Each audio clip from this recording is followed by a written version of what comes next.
안녕하세요. 작가식탁TV 이작가입니다. 작가식탁 온라인 클래스를 통해서 초, 중 등 온라인 논술, 리 수업을 진행하고 있는데요. 신문 활용 수업인데 이게 온라인으로 진행이 되고 있잖아요. 그래서 전국의 모든 아이들이 함께 참여할 수 있습니다. 바로 줌을 활용한 쌍방향 소통이 가능한 수업인데요. 보통 온라인 수업하면은 부모님들이 그렇게 생각해요. 이제 온라인 글쓰기 수업, 온라인 논술 수업하면은 아이들이 쓴 글을 이메일을 통해서 전송을 하거나 뭐 카페에다가 올려가지고 전송을 하거나 그렇게 해서 이제 그거를 이제 첨삭해주고 확인하고 혹시 그런 방법인가요? 라고 생각하실 수 있는데요. 저는 그렇게 하지 않습니다. 글을 오가는 도구인 이 도구, 바로 카톡을 활용해가지고 온라인 수업 안에서 즉시 활용을 하고 있다는 거예요. 카톡은 그러니까 아이들과 저를 연결해주는 중요한 매개체라고 할 수 있습니다. 아이들에게 숙제로 어떤 주제를 주고 한 편의 글을 완성하고 오세요. 완성해서 카페에 올리세요. 라든가 뭐 이메일로 보내주세요. 이렇게 하면은 아이들이 쉽게 하지 못합니다. 어려워합니다. 특히 초등학생들의 경우는 더더욱 그렇죠. 글쓰기 과정이 힘들어요. 그래서 숙제로 해줬을 때도 뭘 어떻게 해야 될지 모르고 그래서 그 과정 안에서 굉장히 답답함을 토로하면서 포기하게 되는 경우가 많죠. 아니면은 혼자서 하니까 그냥 이렇게 쓰면 되는 거야 해서 충분히 제대로 풀어가지 못하는 경우들이 있는 거죠. 초등학생의 글쓰기는 반드시 누군가 옆에서 이끌어줘야 돼요. 이끌어주면서 도와줘야 돼요. 그래서 저는 숙제 없이 실시간으로 그 자리에서 아이들과 같이 이야기를 나누고 자료를 제시하고 나눈 이야기를 토대로 해서 글을 완성하게끔 하죠. 그러면 어떻게 해서 아이들과 이 카톡을 가지고 수업을 진행하느냐. 사실 제가 오프라인 수업만 진행하다가 과연 온라인 수업이 가능할까에 대한 물음이 있었어요. 작가의 식탁 구독자님께서 온라인 수업 좀 해주세요 라는 연락을 주셔가지고 그때까지만 해도 처음에는 자신이 없었어요. 아이들을 어떻게 관리를 하라고? 아이들 실시간으로 관리가 가능할까? 그런 물음이 있어가지고 힘들 듯 한데요 라는 그런 대답을 했었거든요. 그런데 한편에서는 우리 전국에 있는 초등학생, 중학생 친구들과 만나서 함께 해나가고 싶은 그런 바람이 있었단 말이에요. 그래서 골똘히 고민한 끝에 어떻게 수업을 이어가지?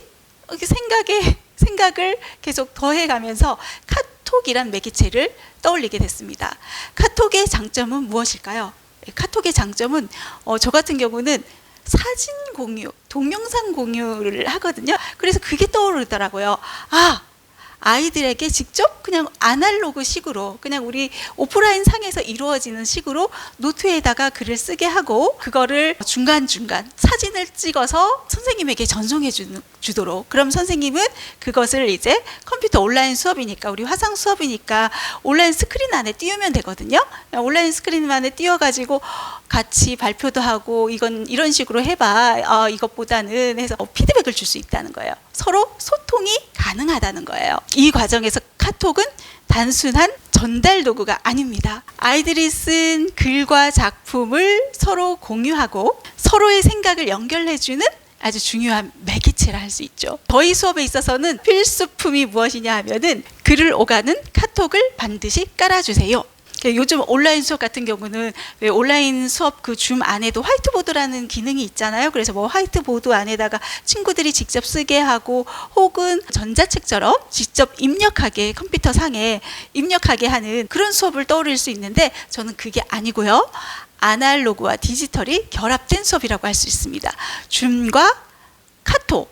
그런데 그 과정 안에서 종이에 글을 써 나가는 과정이 함께 하고 있다는 것이죠. 디지털에 익숙해진 친구와 예전에 수업을 진행했었는데 그 친구 같은 경우는 그냥 컴퓨터 안에서 모든 걸 해결하라고 하는 거예요. 저 같은 경우는 수업이 진행되기 전에 부모님 이메일로 수업 자료를 보내주곤 합니다. 그러면 이제 그거를 반드시 프린트해서 선생님과 이제 화면을 공유하면서 자신이 직접 그 자료에다가 정리를 하고 그거를 또 카톡으로 사진을 찍고 선생님이 확인하고 그런 식으로 아이들 글쓰기를 도와주고 있는데 그 한 친구 같은 경우는 컴퓨터에 너무 익숙한 친구이다 보니까 노트도 준비를 안 해오고요. 수업 자료도 프린트를 하지 않은 거예요. 그러니까 화면에 비춰지는 것만 보고서 그냥 고개를 끄덕끄덕이면서 수업을 받는 거죠. 이야기는 잘해요. 쑥스러워하거나 부끄럼 없이 선생님이랑 같이 서로 이야기를 나누는 과정은 좋습니다. 그런데 글을 써보라고 하니까 이걸 잘 하지 못하는 거예요. 그리고 자신도 그 한글 프로그램 띄워서 거기에다가 글을 쓰는데 그게 더 힘든 거예요. 그래서 아이에게 그러지 말고 노트 없어? 했더니만 이제 노트도 없는 거예요. 집에 돌아다니는 종이가 있을 거야, 어딘가에. 그거 가지고 와 해서 이제 수업을 진행했죠. 그러니까 아니나 다를까 말은 잘하는데 그 말을 문장으로 표현하는 방법을 모르고 있었고요. 그리고 깔끔하지 못하게 글을 쓰는 거예요.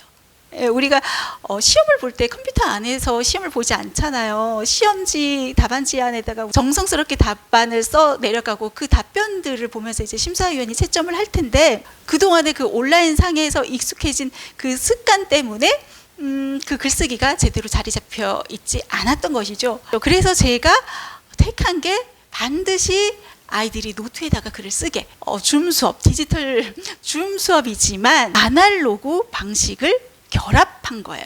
그래서 여전히 아이들은 종이에 글을 쓰고 사진을 찍고 선생님에게 공유를 하고 저는 그거를 화면 안에 띄워서 피드백을 주고 그렇게 서로 소통을 이어가는 수업을 진행하고 있습니다. 수업 중에 제가 집중하는 것이 또 발표하기 과정인데요. 여러 과정들을 진행하면서 하나의 주제에 어떤 글을 완성을 하는 거예요. 그래서 그것을 발표하게끔 하는데 그 발표하는 그 과정에도 굉장히 많은 에너지를 씁니다. 굉장히 집중해서 발표 지도를 해 나가고 있는데요. 그렇게 해서 완성된 아이의 발표 영상을 부모님께 또 카톡으로 공유를 해드리고 있죠. 그 영상을 통해서 아이가 이렇게 많이 성장했구나, 우리 아이는 조금만 더 이런 식으로 하면은 더 잘해 나갈 수 있겠구나 하는 그런 만족감을 부모님들이 많이 느끼시고 계시더라고요. 이렇게 카톡은 저에게 단순한 메신저가 아니라 온라인 수업 안에 있어서만큼은, 이 온라인 글쓰기 수업에 있어서만큼은 줌 못지않게 아주 중요한 교육적 매개체 역할을 하고 있다는 겁니다. 그런데 보통 이제 부모님들 같은 경우는 이런 스마트폰 쓰는 거, 이런 카톡을 쓰는 거 굉장히 꺼려 하시는 분들이 많아요. 그래서 보통 이제 3학년, 4학년 때까지도 스마트폰을 사주지 않거나 혹은 카톡이 깔려 있지 않은 경우들이 있죠. 그런 경우는 그럼 어떻게 수업을 해 나가나요? 이렇게 물어보신다면 부모님 카톡을 이용합니다. 그래서 엄마 카톡 혹은 아빠 카톡. 엄마 카톡으로 이용하다가 엄마가 무슨 일이 있다. 그럴 때는 이제 또 옆에 아빠가 있다면 아빠 카톡을 이용해 가지고 그렇게 수업이 진행되고 있습니다. 그런데 우리 부모님들이 스마트폰을 굉장히 안전하게 사용하고 그거를 또 중독에 빠지지 않게 사용하기를 바란단 말이에요. 그래서 부모님들께서 해나가는 장치 중에 하나가 뭐냐 하면은 스마트폰 사용 제한을 해서 관리를 하죠. 그런데 또 어떤 일이 있었냐 하면은 친구들이 이제 수업 시간이 좀 저녁 시간에 있다 보니까 그 전에 낮 시간에, 아침부터 시작해서 낮 시간에 자신들이 하고 싶은 그 시간을 다 채운 거예요. 사진 찍기, 게임하기, 유튜브 영상 시청하기 등등 이렇게 모든 시간을 다 사용을 해버린 거죠.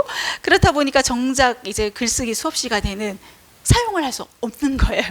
사실상 카톡은 제가 진행하는 온라인 소통 수업, 온라인 쌍방향 수업 안에서 굉장히 중요한 매개체 역할을 하기 때문에 이에 대한 어떤 관리 또한 필요하다는 거죠. 아이가 진행하다가 부모님께 또 조금만 수업 시간까지 연장해 달라 해가지고 그렇게 수업을 진행하기도 했었습니다. 또 이런 사례도 있었습니다. 어떤 가정에서는 몇 시간을 이렇게 사용하게끔 이렇게 관리를 하는 경우도 있지만 딱 오후 8시까지만 사용하도록 이렇게 시간 제한을 걸어놓는 경우가 있죠.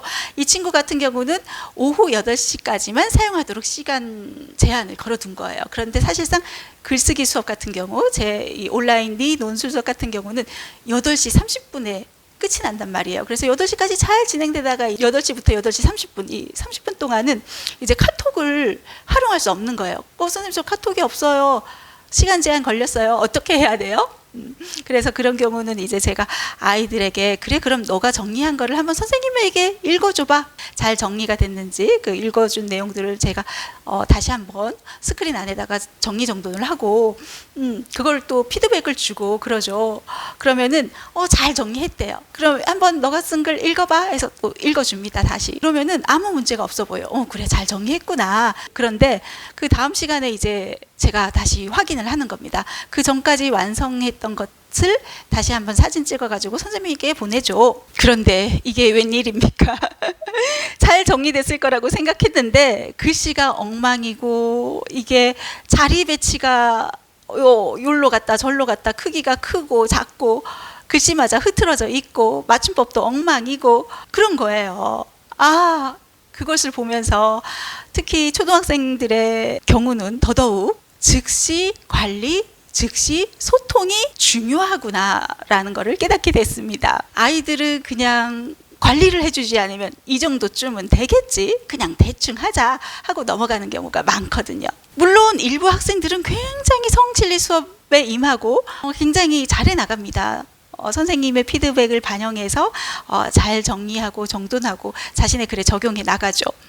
하지만 소통이 부족하거나 관리가 미흡하게 되면은 아이들은 대충 정리하고 글을 엉망으로 써내려가는 경우가 많다. 그럼 어떻게 관리를 하나요? 오프라인상에서는 관리가 쉬운데 온라인상에서는 어떻게 관리해요? 거기에서 제가 이제 택한 게 카톡이라는 거예요. 그때 카톡이 아주 빛을 발하게 되죠. 자신의 역할을.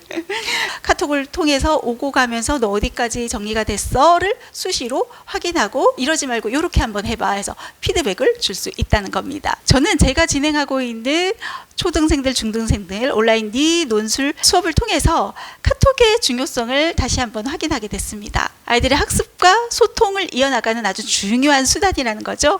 그리고 아이들을 수시로 점검하고 관리할 수 있는 그런 역할을 하고 있다는 겁니다. 우리 부모님이 염려하시는 디지털에 빠져 있는 것이 아니라 반드시 아날로그와 결합을 시켜야 된다.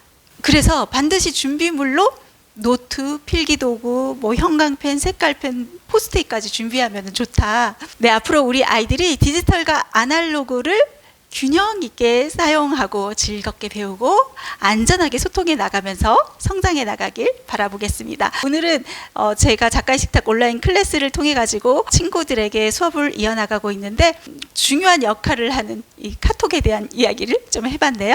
네, 오늘 이 시간 여기서 마무리하겠습니다. 감사합니다.